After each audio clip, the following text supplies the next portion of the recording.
अपने जन के कारण श्री श्याम भय रघुनाथ। उसी समय राम जी के रूप। तो प्रीति की अनन्यता और तत्व की अनन्यता में अंतर है। तत्व में वही है सब, लेकिन प्रेम में जिस रूप में हम प्यार करें उसी रूप में संपूर्ण प्यार करें। राम रूप में प्यार करें तो वही श्याम है, वही नरसिंह है, वही वामन है, वही तो अवतार लेते हैं। पर हम प्रीति राम जी के रूप में करें। श्याम जी से प्रीति करें तो श्याम जी से करें। एक जगह मन है, या जो एक मन बहुत ठौर करी, कहीं कौने सच उपायो। ये एक मन बहुत जगह नहीं लग सकता, एक जगह ही लगाओ। तो मन को समेटो और राम रूप में लगाओ या श्याम रूप में लगाओ, वो एक ही है, पर एक जगह लगाओ। इससे आनंद की अनुभूति होगी। जी। सोहम गोयल जी मुंबई से। महाराज जी, मेरा सवाल है कि हमें भगवान दिखते क्यों नहीं महाराज जी? इन नेत्रों की क्षमता नहीं है। ये जो नेत्र बने हैं ये त्रिगुण माया से बने हैं। ये तीन ही देख सकते हैं, सतोगुण, रजोगुण, तमोगुण। और सतोगुण, रजोगुण, तमोगुण से बनी हुई वस्तुएं देख सकते हैं। देखो, अंदर की जो वृत्तियां हैं हम उन्हीं को नहीं देख पाते जब तक एकाग्र नहीं होते। मन को, बुद्धि को, चित्त को। अभी तो बच्चा है, लेकिन उसका प्रश्न बहुत बढ़िया है, इसलिए सबके लिए है। भगवान है पर दिखते क्यों नहीं, ये तो सबकी बात है ना। तो जब तक हमारे नेत्रों में प्रेम नेत्र नहीं आएंगे तब तक हम भगवान को नहीं देख सकते। जो हमारे हृदय में प्रेम नेत्र हैं वो जब खुलते हैं तो इन्हीं नेत्रों में उनका प्रकाश होता है। और इन्हीं नयनन सब सुख देखे, अपनों जन्म सुफल करि लेखें। इन्हीं नेत्रों से फिर वो देख पाते हैं, क्योंकि इन नेत्रों में प्रेम नेत्र प्रकाशित हो जाते हैं। जैसे विराट रूप देखने के लिए भगवान ने अर्जुन की दृष्टि में दिव्य दृष्टि दी, तो विराट रूप देख पाए। श्री कृष्ण रूप तो बराबर देख रहे थे, लेकिन विराट रूप देखने के लिए भगवान ने दिव्य दृष्टि दी। ऐसे ही सर्वत्र भगवान विराजमान है, सबके हृदय में भगवान विराजमान है। जब तक हमारे हृदय में प्रेम नहीं होगा तब तक हम नहीं देख पाएंगे। प्रेम से प्रकट होए मैं जाना, हरि व्यापक सर्वत्र समाना, प्रेम ते प्रकट होए मैं जाना। जब तक प्रेम नहीं है तब तक भगवान का दर्शन नहीं हो सकता। जब तक ज्ञान नेत्र नहीं तब तक तत्व दर्शन नहीं हो सकता। तो प्रेम का प्रादुर्भाव तब होता है जब खूब नाम जप करे। तो आप नाम जप करते हो, और नाम जप करो, ठीक है। फिर भगवान जी आपसे आके हाथ मिला लेंगे ऐसे आके, ठीक है। तैयार रहना, खूब नाम जप करो जी। चांदनी जी दिल्ली से। महाराज जी, हमारे पिछले कर्म हमारे वर्तमान और भविष्य को कैसे प्रभावित करते हैं? क्या पिछले अच्छे कर्म वर्तमान में कुछ हमें अच्छा दे के जाते हैं? हाँ, या वर्तमान में क्यों हो अच्छा कर्म? वर्तमान का अच्छा कर्म तत्काल तो शांति देगा, लेकिन परिणाम आगे देगा। तत्काल फल नहीं मिलता है। नहीं तो अच्छे कर्म करने वाले दुखी देखे जाते हैं, बुरे कर्म करने वाले कहीं कहीं सुखी देखे जाते हैं। तो वर्तमान में वो बुरा कर रहा है तो उसका परिणाम भविष्य बुरा होगा। वर्तमान में भला कर रहा है तो उसका परिणाम भविष्य अच्छा होगा। वो हो सकता है अगले जन्म में मिले, लेकिन अभी वर्तमान में जो हमें भोगने को मिलेगा वो पूर्व कर्म का मिलेगा। हम बुरा करें या भला करें उसका कोई परिणाम अभी नहीं मिलेगा, अभी हमें पूर्व का मिलेगा। अब उसका परिणाम में मिलेगा, अच्छा करेंगे तो अभी हृदय में शीतलता होगी, बुरा करेंगे तो हृदय हमारा जलेगा, लेकिन कर्म का परिणाम आगे प्राप्त होगा। हमारा शरीर जब रचा गया तो दो कर्मों से रचा गया, पाप और पुण्य। तो अब पूरे जीवन भर उस रचना का भोग हमें भोगना पड़ेगा। जो विधना ने लिख दिया, छठी राव के अंक, राय घटे न तिल बढ़े, रहु रे जीव निसंग। पूरे जीवन में सुख दुख का चक्र आता रहेगा। आपके आज के करने से उस पर कोई फर्क नहीं पड़ने वाला। हाँ, एक फर्क पड़ जाएगा, भजन से। यदि आप भजन करोगे, भगवान का नाम जप करोगे, तो आपके अशुभ नष्ट हो जाएंगे, पाप नष्ट हो जाएंगे, प्रारब्ध को सहने की सामर्थ्य मिलेगी और आप आगे निकल जाएंगे। नहीं तो अगर भजन से वो कटता नहीं तो भगवत प्राप्ति और मोक्ष किसी का होता ही नहीं। क्योंकि अनेक जन्मों के कर्म तो हमें बार बार जन्म मरण में ले जाते, तो भजन से वो सब कट जाता है। एक साधन केवल है नाम जप, भजन। जितना भजन करोगे उतना बुरे प्रारब्ध को वो दबाएगा, अच्छे प्रारब्ध को उभारेगा और आपके दोनों को नष्ट करके भगवत प्राप्ति करा देगा। मुकेश जी दिल्ली से। राधे राधे महाराज जी। महाराज जी, जीवन में बहुत कुछ तो ज्ञात नहीं है, जितना भी अल्प सामर्थ्य युक्त साधन करने से बदलाव और प्रकाश ना आए तो क्या करें जिससे उत्साह और प्रकाश आनंद आए? उसी साधन को और बढ़ाता जाए। जो साधन पकड़े, पर वो साधन शास्त्र सम्मत होना चाहिए, संतों द्वारा सेवित होना चाहिए, मनमानी नहीं होना चाहिए, नहीं तो उस पर विश्वास नहीं है। जैसे गुरु परंपरा युक्त सिद्ध मंत्र होना चाहिए, गुरु परंपरा युक्त साधना होनी चाहिए। तो वो जब हम साधना करें तो हमें कोई अनुभव ना हो तो भी हमें करते रहना चाहिए। जैसे हम कई दिन के भूखे हैं और हम एक कवल खाएं तो कुछ अनुभव नहीं होता, 2-4 कवल खाएं तो अनुभव नहीं होता, जब आधा पेट हो जाता है तब स्वाद आता है भोजन में। नहीं, आधा पेट तो भरना ही होता है जल्दी जल्दी। ऐसे ही हम अनंत जन्मों में दुष्कर्म हुए हैं, अनंत जन्मों में पाप हुए हैं, तो हमारा जो साधन है पहले उस पाप कर्म को नष्ट करेगा, तब आनंद आएगा। जब वो पाप कर्म नष्ट होगा और जहाँ आनंद आया, अब आनंद बढ़ता ही चला जाएगा, वो क्षीण नहीं होगा। ये हो सकता है 10 वर्ष साधना करने पर नष्ट हो सकता है 10 महीने में नष्ट हो जाए। अब आपकी साधन पद्धति कितनी जोर की है, उतने जोर का वो आक्रमण करेगा, आपके पूर्व पापों पर आक्रमण करके जब उसको विध्वंस कर देगा आपका भजन, तब आपके अंदर आनंद की अनुभूति होगी। नहीं तो 10वें वर्ष साधना करने पर हृदय जलता है, काम क्रोध आते रहते हैं, बड़ा विघ्न दिखाई देता है, वो सब कूड़ा करकट साफ कर रहा है। साधन कभी व्यर्थ नहीं जाता, क्योंकि अविनाशी का जो साधन है वो अविनाशी होता है, तो वो उसका विनाश करेगा ही करेगा। हमें धैर्यपूर्वक अपने साधन में लगे रहना चाहिए और साधन को बढ़ाते रहना चाहिए, पर साधन के विघ्नों से दूर रहे, साधन को छोड़े ना, साधन में आस्था कम न होने पावे और अन्य आचरण पाप के न बनने पावे। तो काफ़ी समय में आपको अनुभव हो जाएगा कि हमारा साधन सफल हुआ। पर साधन छोड़े ना, चाहे सफलता लगे या ना लगे, वो काम कर रहा है। जैसे हम कई दिनों के भूखे थोड़ा भोजन पाए तो हमको ऐसा नहीं लगता कि भोजन जाके कुछ कर रहा है, लेकिन वो तृप्ति कर रहा है, वो भोजन तृप्ति कर रहा है। आप पाते रहिए, थोड़ी देर में आपको लगने लगेगा कि हमारी तृप्ति हो गई। ऐसे ही भजन आपका काम कर रहा है, लेकिन समय व्यतीत होने दीजिए और भजन बढ़े, तब वो आपको अनुभव में आएगा कि वो सब पापों का नाश करके, हृदय को शीतल करके आपका परम मंगल कर रहा है। श्री हरिवंश महाराज जी, आपके चरणों में कोटि कोटि प्रणाम। महाराज जी, आपकी कृपा से आपके बताए हुए मार्ग पर चलने की कोशिश कर रहा हूँ, लेकिन महाराज जी कोई भी संकल्प 15 से 20 दिन से ज्यादा उसका पालन नहीं कर पाता। उसका कारण है ब्रह्मचर्य की हीनता। आगे वही लिखा कि मतलब बार बार गिरा देती है ये काम वासना। तो महाराज जी जीवन मतलब मेन पॉइंट जो है वो ब्रह्मचर्य खंडन है। अगर थोड़ा ब्रह्मचर्य पर ध्यान दे दीजिए तो दिनचर्या ठीक हो जाएगी। ब्रह्मचर्यहीन पुरुष की कभी एक दिनचर्या नहीं चल सकती, ये पक्का नियम है। और ब्रह्मचारी की दिनचर्या में कभी फर्क नहीं पड़ सकता।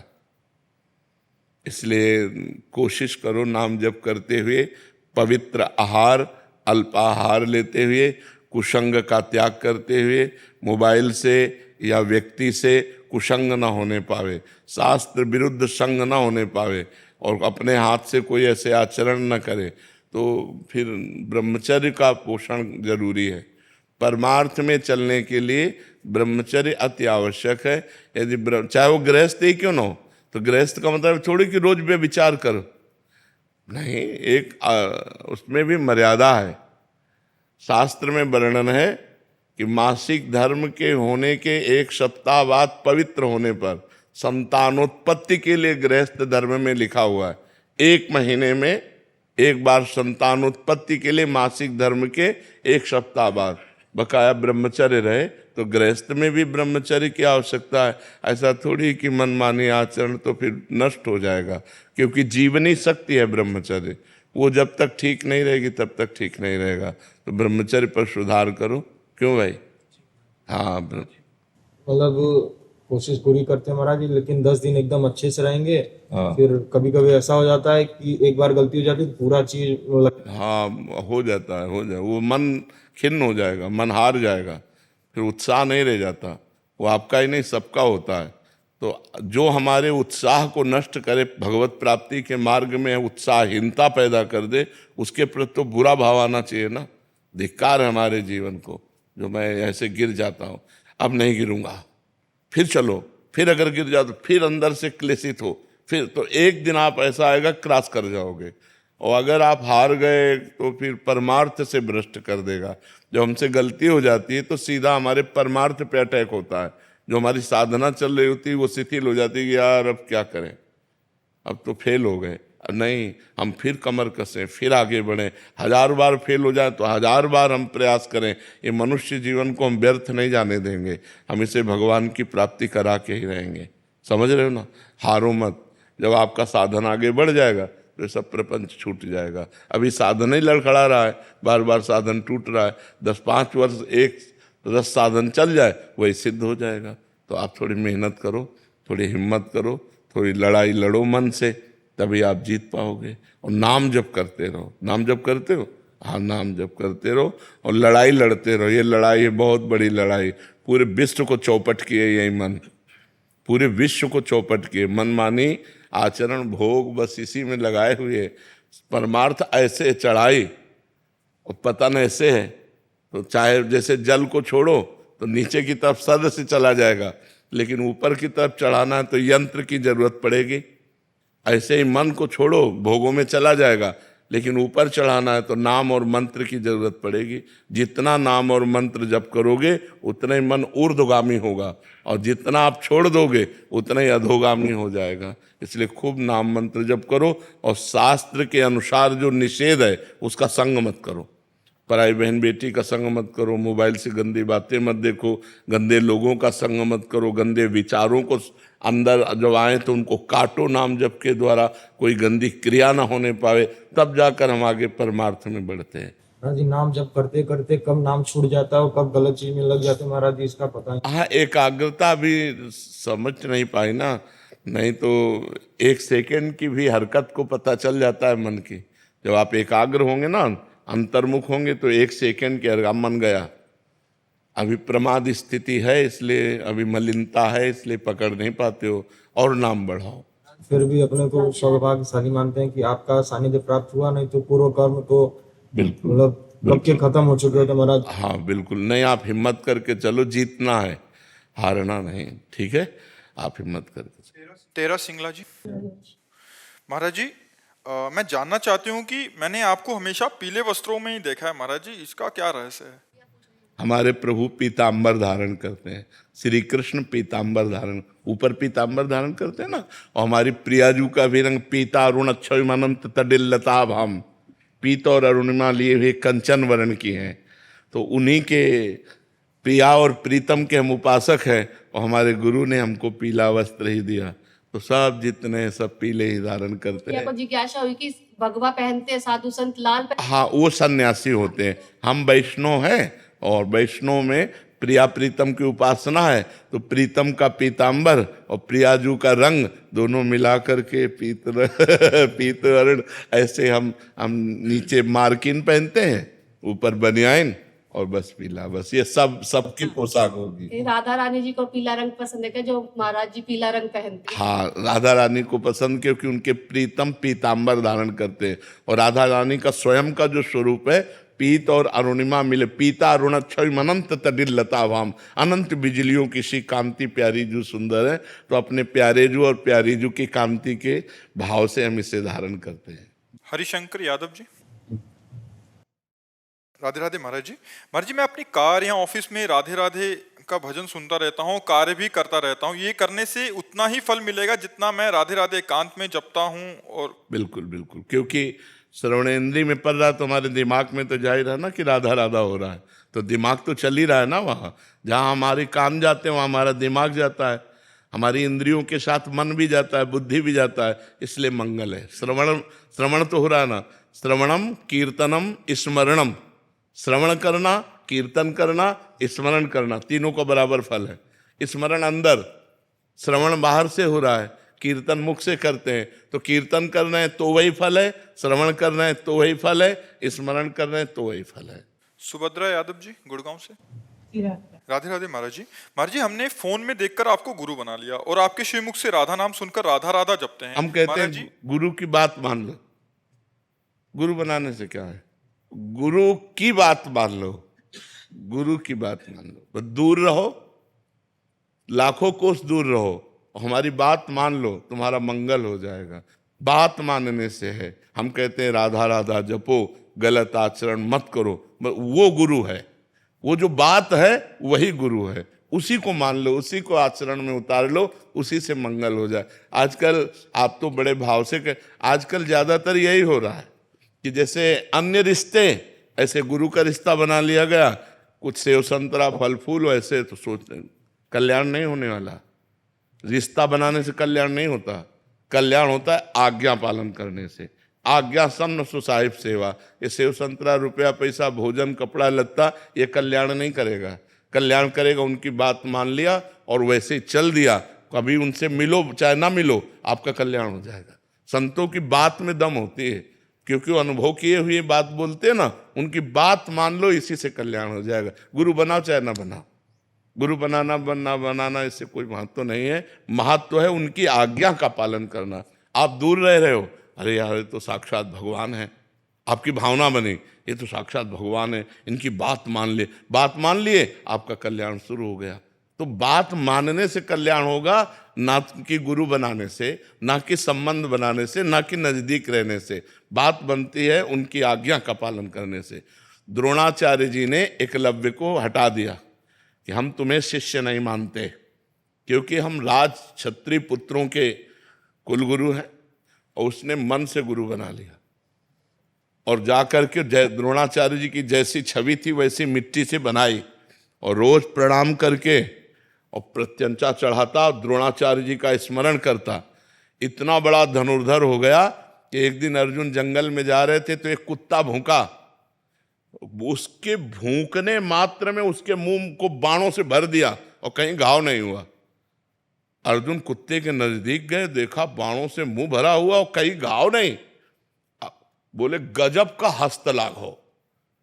हम अपने को सर्वश्रेष्ठ विश्व का धनुर्धर समझते थे, लेकिन आज मैं हार गया, मैं देख के हार गया। कौन है ऐसा धनुर्धर?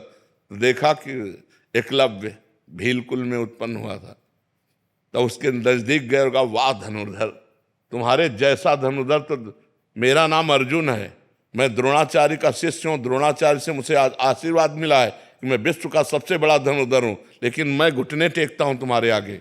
तुम किसके शिष्य हो? तो उनका द्रोणाचार्य के। तो उनका हमारे गुरु के शिष्य कैसे हो गए? तब कुटिया ले गए और दिखाया द्रोणाचार्य की छवि पूरा ऐसा। तो उन्होंने द्रोणाचार्य जी से कहा आपका आशीर्वाद गलत हो गया, हम सर्वश्रेष्ठ धनुर्धर नहीं है, मैंने स्वीकार किया, सर्वश्रेष्ठ धनुर्धर एकलव्य है। तब द्रोणाचार्य जी ने उसका अंगूठा गुरु दक्षिणा में लिया था। अर्जुन को सर्वश्रेष्ठ धनुर्धर बने रहने के कारण नहीं, उस वीर के सामने। तो आप देखो, एक को नजदीक रहकर शिक्षा दी और एक ने गुरु मानकर आज्ञा का पालन किया, गुरु मान लिया। और उनकी जो धनुर्विद्या है, ये कोई भागवतिक विद्या तो है नहीं, लेकिन आप सोचो कैसे प्रत्यंचा चढ़ाना, कैसे बाण संधान करना, वो सब उसके दिमाग में आ गया। केवल गुरु द्रोणाचार्य को भगवान मानकर पूजा। तो हम गुरु को भाव में स्वीकार करें और उनकी आज्ञा का पालन करें। गुरु से बताने की जरूरत है नहीं कि मैं तुम्हें गुरु बनाता हूं, अपने आप आपका कल्याण हो जाएगा। सुनीता जी। महाराज जी, एक माता स्वयं कर्म और वाणी में संतुलन बनाकर चरित्र निर्माण कर अपनी युवा संतान को भौतिक आकर्षण नाना प्रकार की लालसाओं से कैसे बचा सकती है? महाराज बचपन से, जब तक बचपन से उसका सुधार नहीं किया तो फिर जवानी में सुधार नहीं हो सकता, युवा में सुधार नहीं हो सकता। सुधार बचपन से। अगर बाल्यावस्था में उसके संस्कार डालो, चलो पापा के पैर छुओ, सबसे राधे राधे करो, चलो बैठो 10 मिनट राधा राधा बोलो, तुम्हें अभी टॉफी लाएंगे, तुम्हें अभी बाल। उसको छोटे बच्चे को राधा राधा राधा, वही बच्चा जाकर आगे भविष्य में जवान में भक्त बनेगा। नहीं तो आज के जो बच्चे हैं थप्पड़ मारते हैं अपने माता पिता को। अपने माता पिता को घर से निकाल देते हैं, ज्यादा करे तो काट के फेंक देते हैं। आतंक भर गया है दिमाग में दुष्टता भर गई है, क्योंकि आधुनिक पढ़ाई और आधुनिक सफलता देख देख करके वो मतलब उनकी जो बुद्धि है वो भ्रष्ट हो गई, अध्यात्म से भ्रष्ट हो गई। बहुत पुराने समय में गांव में नौटंकी होती है ना, नौटंकी में एक नाटक देखा था सुल्ताना डाकू, उसी सुल्ताना डाकू पे बनाया गया था। सुल्ताना डाकू था, बहुत बड़ा डाकू था।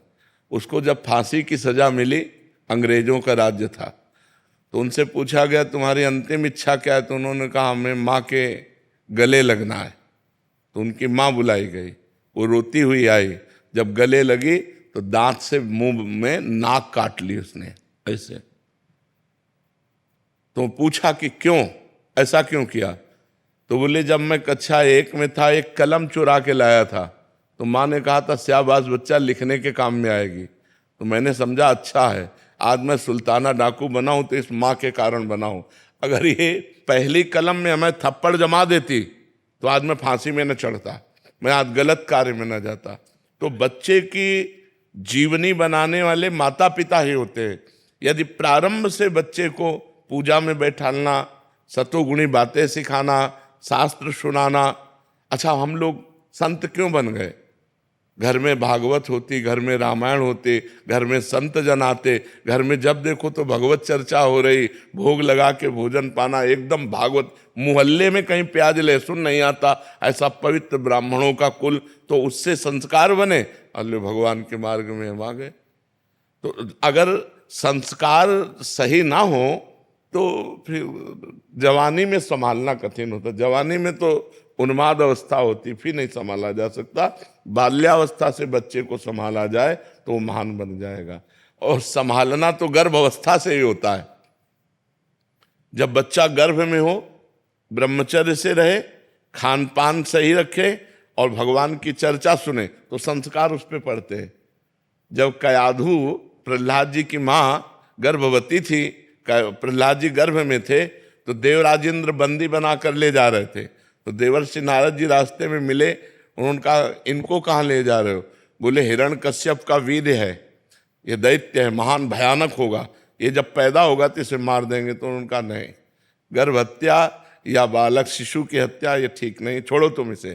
तो नारद जी की आज्ञा से उन्होंने नारद जी अपने आश्रम ले गए, और गर्भस्थ शिशु अंदर जब थे तभी से भगवान की चर्चा, नवधा भक्ति का वर्णन, भगवान का नाम कीर्तन अपने आश्रम में। तो देवर्षि नारद जी के प्रभाव से प्रहलाद जी पैदा हुए। गर्भस्थ शिशु पर प्रभाव पड़ता है, जैसे चक्रव्यूह की रचना गर्भस्थ शिशु अभिमन्यु पर प्रभाव पड़ा। माँ 7वें द्वार भेदन में सो गई, तो इसलिए वो 7वां भेदन करना नहीं जाने, नहीं 6 चक्रव्यूह को तोड़ना वो जान गए थे, गर्भ में ही जान गए थे। जब बालक गर्भ में हो तो ब्रह्मचर्य रहना चाहिए, खान पान शुद्ध रखना चाहिए, भागवतिक वातावरण रखना चाहिए। और जब बच्चा हो जाए तो जब तक जवान ना हो तब तक उसे अच्छे आचरणों की शिक्षा देनी चाहिए, पूजा में बैठालना चाहिए, तो एक सतोगुणी आदमी बनेगा। अब बचपन से माता पिता बालकें बुलावें, उदर भरे सोई जतन सिखावें। अच्छा, बच्चे देख रहे हैं हमारे माता पिता क्या आचरण कर रहे हैं। अब आप नशा कर रहे हो, आप गंदी बातें कर रहे हो, हंसी मजाक कर रहे हो, गाली दे रहे हो, तो वही संस्कार तुम्हारे बच्चों में पड़ रहे हैं। तो हम स्वयं सुधरें, माता पिता स्वयं सुधरें, ये सावधानी रखें कि बच्चों की दृष्टि में उनकी किसी भी तरह की हरकत ना आने पावे। और वार्ता में अब माता पिता लड़ रहे हैं, गाली दे रहे हैं, बच्चा छोटा सा देख रहा है, वही संस्कार उसके अंदर पड़ रहे हैं। माता पिता गलत आचरणों से युक्त हैं तो बच्चों में वही संस्कार गंदे पड़ रहे हैं। तो बहुत सावधानी पूर्वक गृहस्थी धर्म में यदि चले तो ये बहुत बड़ा धर्म है। अपने बच्चे को एक समाज का सेवा करने वाला बनाए, भगवान का भक्त बनाए, तो जन्म होना बच्चे का ठीक हुआ। नहीं तो देखो ना अब कैसे कैसे बच्चे पैदा हो रहे हैं कि बड़े बूढ़े माताओं बहनों के साथ कैसा व्यवहार कर रहे हैं कि तुम जवान हो, गिरे को उठाना चाहिए कि गिराना चाहिए। कोई माँ बहन जंजीर पहने ऐसे नज़दीक मोटरसाइकिल ले मारा ऐसे, वो हाथों घसीलती चली जाए। अब कहाँ लगा, कहाँ कष्ट हुआ। अब इतना निर्दयी हो गया है। और उतने में उसकी जान पर खेल गए। तो ये जवान लोग जो है, जो गलत रास्ते अपना रहे हैं, उसका कारण है उनको बचपन से अध्यात्म की शिक्षा नहीं मिली। नहीं, देखो रामायण में देखो, प्रातः काल उठ के रघुनाथा, मात पिता गुरु नामय माथा। स्वयं भगवान राम प्रातः काल उठ करके माता पिता और गुरुजनों के चरणों में माथा रख के प्रणाम कर। अब कौन बच्चा प्रणाम करता है? क्योंकि सिखाया नहीं गया, आचरण ही नहीं दिए गए। जिनको सिखाया गया वो बच्चे करते हैं, और जो करेंगे वो आगे उन्नति को प्राप्त होंगे। हर्षित गुप्ता जी, दिल्ली से। श्री हरिवंश महाराज जी। महाराज जी, किसी भी कार्य में निर्णय लेने में मन डगमगाता है, गलत ना हो जाए उस बात की शंका रहती है, ऐसे में क्या सोच के निर्णय लिया जाता है हमारा? भगवान का आश्रय और नाम। अगर नाम जप करोगे तो तुम्हारे अध्यात्म बल की वृद्धि होगी। अध्यात्म बल जब बढ़ता है तो बुद्धि प्रवीण हो जाती है। जब बुद्धि प्रवीण होती तो एक सेकंड में निर्णय कर देगी ठीक है कि नहीं ठीक है। और आश्रय भगवान का, कि भगवान सर्वज्ञ हैं। हे भगवान, हमारे अंदर प्रेरणा करो, ये कार्य करूं या ना करूं। भगवान से प्रार्थना, भगवान का आश्रय और नाम जप, तो सही निर्णय एक सेकंड में आ जाएगा। हमारी बुद्धि तो भयभीत करती है कि पता नहीं यार सफलता हो कि ना हो, ये कार्य ठीक है कि नहीं ठीक है। तो मैं अल्पज्ञ हूँ, लेकिन भगवान सर्वज्ञ है ना, तो हम सबसे पहले भगवान से, अगर सबसे पहले भगवान से हम प्रार्थना करेंगे तो भगवान का नाम है मंगल भवन। मंगल भवन अमंगल, तो अमंगल तो आगे हो ही नहीं सकता, क्योंकि मंगल भवन भगवान का चिंतन किया तो आपको तुरंत थोड़ी ही देर में मन में आ जाएगा, या कोई ऐसा संकेत मिल जाएगा कि मत करो, इसमें अमंगल है। और अगर मंगल है तो हृदय में शीतलता आ जाएगी और आएगा करो। तो भगवान से प्रार्थना और नाम जप, ये दो काम आप करो तो आपके मन का जो भय है ये नष्ट हो जाएगा। पर ये सफलता तभी होगी जब शराब नहीं पियोगे, मांस नहीं खाओगे, पराई माता बहनों के साथ गंदी भावना नहीं करोगे। अगर ये परहेज नहीं है तो फिर दवा काम नहीं करेगी। परहेज ठीक है। शराब पीते हो? कभी कभी। एक बार जुआ हो रहा था तो कुछ लोग खड़े थे, तो वहां फोर्स पहुंचा, पहले डंडा मारा उसके, क्योंकि वो देख रहा था ना ऐसे। तो उसने कहा यहाँ क्यों खड़े हो? बोले देख रहे थे। बोले साहब पहली बार आए। बोले सब कहते हैं पहली बार आए ऐसे सब कहते हैं। तो गलत काम कभी कभी करो या रोज करो, गलत गलत है। अगर आज आप यहाँ आए हो तो भगवान की आप पर कृपा है, क्योंकि बिना भगवान की कृपा के साधु संग नहीं मिलता। अब मोहि भा भरोसा हनुमंता, बिनु हरि कृपा मिले नहीं संता। तो कुछ तो ले लो और कुछ दे दो, ज्ञान ले लो और दुर्गुण दे दो। तो नियम लो आज से कि आप शराब नहीं पियोगे। पक्का? मौन हो के नहीं? जी पक्का गुरुजी। हाँ, आज से शराब नहीं पियोगे। भगवान से प्रार्थना करते हुए, नाम जप करते हुए अच्छे बनो। क्यों गलत कार्य करो? रोज पीते नहीं हो, कभी कभी क्यों गंदगी को स्वीकार करो? गंदगी ही है जिसे शास्त्र विरोध करता है। आज के वातावरण में फैल चुका है। मदिरापान ऐसे फैल चुका है जैसे कोई जाए तो ठंडा शरबत पिलाए ना, ऐसे अब पार्टी, मित्रता, स्वागत सब इसी से होने लगा है। जब छोटे थे ना गुरुजी, तो ऐसा लोग कहते थे कि भाई इससे बात मत करो, ये शराब पीता है।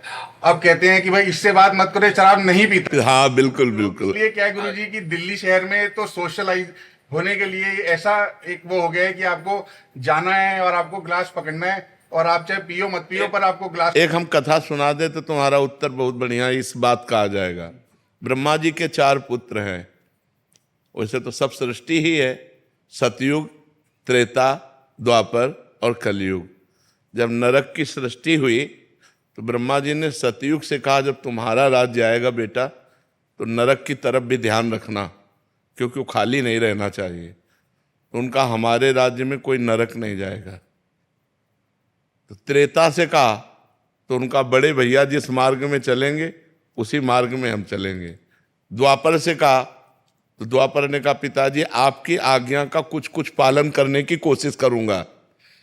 जब कलयुग से कहा तो कलयुग ने कहा पिताजी जैसे बड़े भैया के राज्य में कोई नरक नहीं जाएगा, ऐसे मेरे राज्य में कोई स्वर्ग नहीं जाएगा, मैं पूरा नरक हाउसफुल करूंगा। समझ रहे हो ना? तो उसी का राज्य चल रहा है। तो आप जैसा कह रहे हो ना कि अगर शराब न पिए तो लोग कहते इसे बात मत करो, शराब नहीं पीता, शराब पीता है इसलिए बात करो, मतलब टोटल नरक।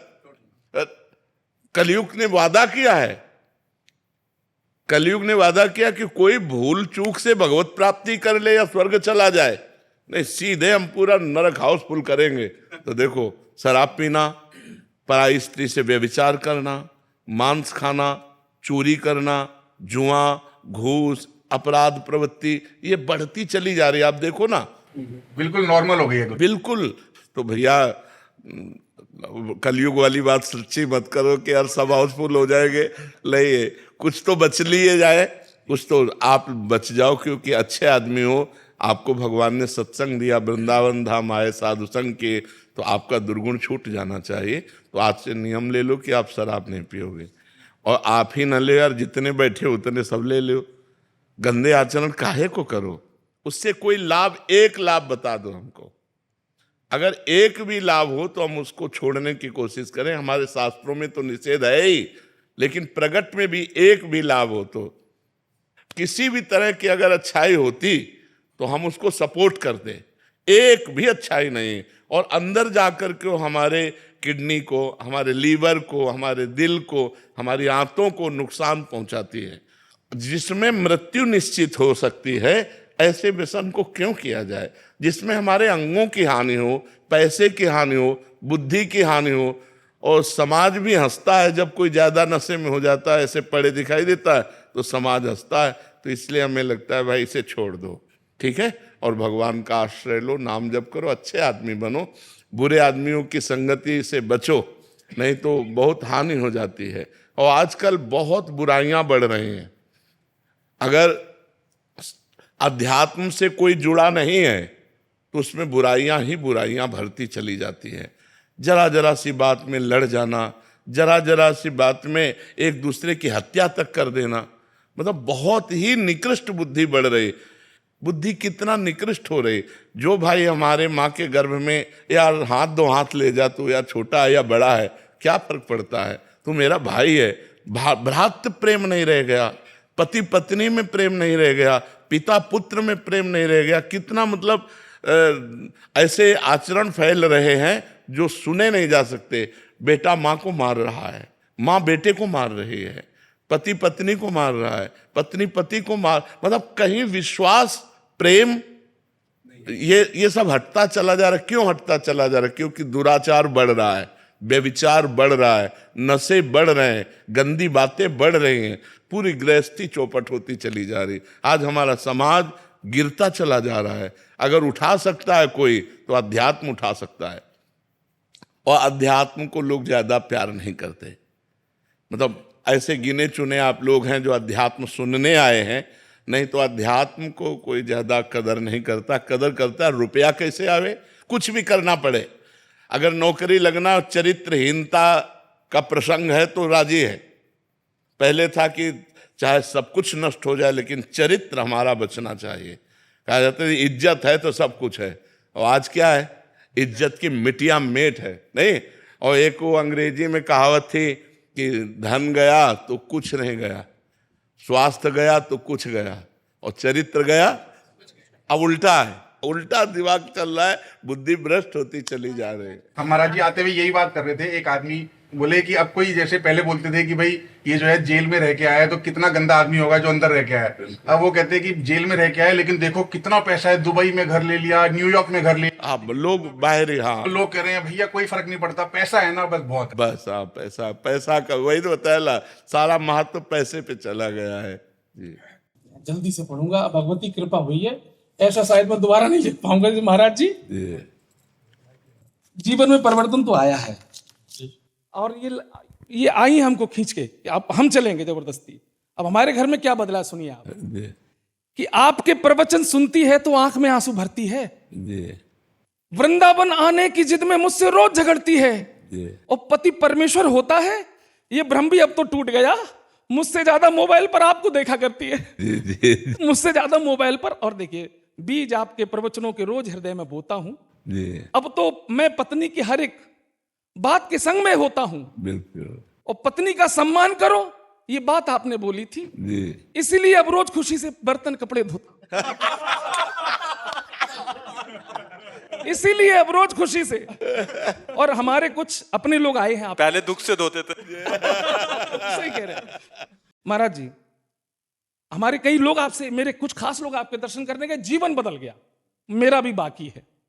मन में लेकर, जब उनसे पूछते हैं तो कहते हैं कि मन में लेकर पुण्य इरादा कहते हैं, जीवन अपना सीधा सादा कहते हैं, और जो मदिरा की धारा धारा बहते थे अब वो केवल राधा राधा कहते हैं, अब वो केवल राधा राधा। और आखिरी सुना देता हूं, हमने भगवान के दर्शन नहीं किए, लेकिन अगर कोई किसी में कर ले तो उसकी श्रद्धा है, लेकिन वो श्रद्धा बनती कैसे है कि सृजन का सार सारी सृष्टि में समाया सुनो, स्वर स्वर मिले मृदुगान बन जाते हैं, और बूंद बूंद मिलती है सिंधु के सृजन हेतु, ईंट ईंट जोड़ के मकान बन जाते हैं, और एक एक धागा जुड़े प्रीत की कतार में तो जीवन के पुण्य परिधान बन जाते हैं, और प्रेम का सृजन कर धरती को जीत ले जो, ऐसे संत ही तो भगवान बन जाते हैं, ऐसे संत। और एक जरूरत, आखिरी शब्द इसलिए सुना रहा हूं, बहुत जरूरत है वो। महाराज जी, इस समय विश्व में अशांति फैली है, और पड़ोसी देश भी हमें चैन से नहीं रहने देता है।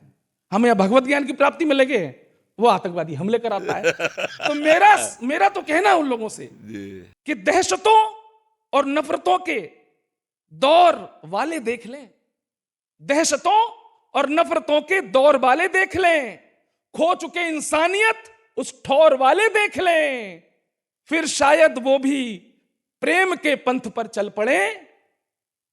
एक बार आपके प्रवचन लाहौर वाले देख लें, एक बार आपके प्रवचन। बहुत बहुत महाराज जी आशीर्वाद बना रहे आपका।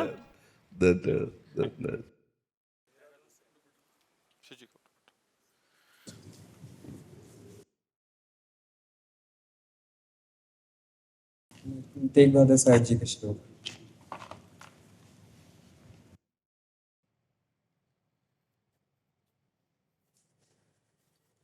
बहुत सुंदर।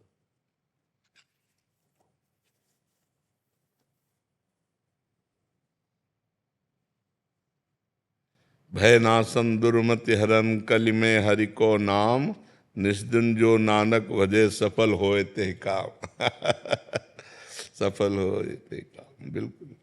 जिह्वा गुण गोविंद भजो करन सुनो हरि नाम, कहो नानक सुन रे मना परहि न जम के धाम।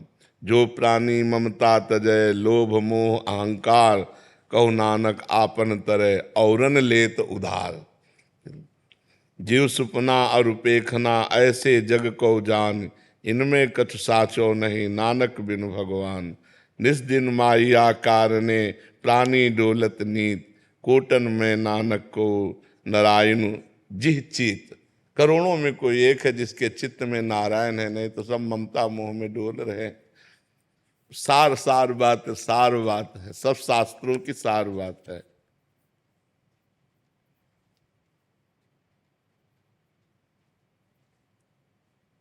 हाँ, प्राणी कछु न चेतई मदि माया के अंध, कहु नानक बिनु हरि भजन परत्ताई जम फंद।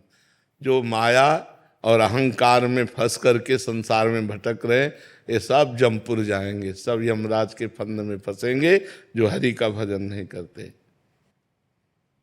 जो सुख को चाहे सदा शरण राम की ले, कहो नानक सुन रे मना दुर्लभ मानुष दे। सार बात लिखी, बहुत सुंदर, बहुत सुंदर। महाराज जी कृपा करो, महाराज का प्रेम हमारे हृदय में बन जाए और हर जगह महाराज के दर्शन। बिल्कुल बिल्कुल। अब वो क्रोध बहुत जल्दी आ जाए। अब घर गृहस्थी में तो ऐसा हो ही जाए। अब मेरा मन शांत नहीं रहता, क्रोध बहुत जल्दी। नाम जप करो तो सब ठीक हो जाएगा। जब करो जब से कहा जाओ का मिल जाओ, जब तो करके तो देखो, करके तो कुछ देखो। मिल जाता है। हाँ, नाम जप। बाबा मन में बहुत विचार चल रहे हैं। अगर हम नाम जप करें तो विचारों को भी अवसर नहीं मिलेगा, और क्रोध तभी होता है जब हल्का हृदय होता है। गंभीर हृदय में क्रोध नहीं होता। नाम जप करो, हृदय शीतल रहेगा, गुस्सा कम आएगी।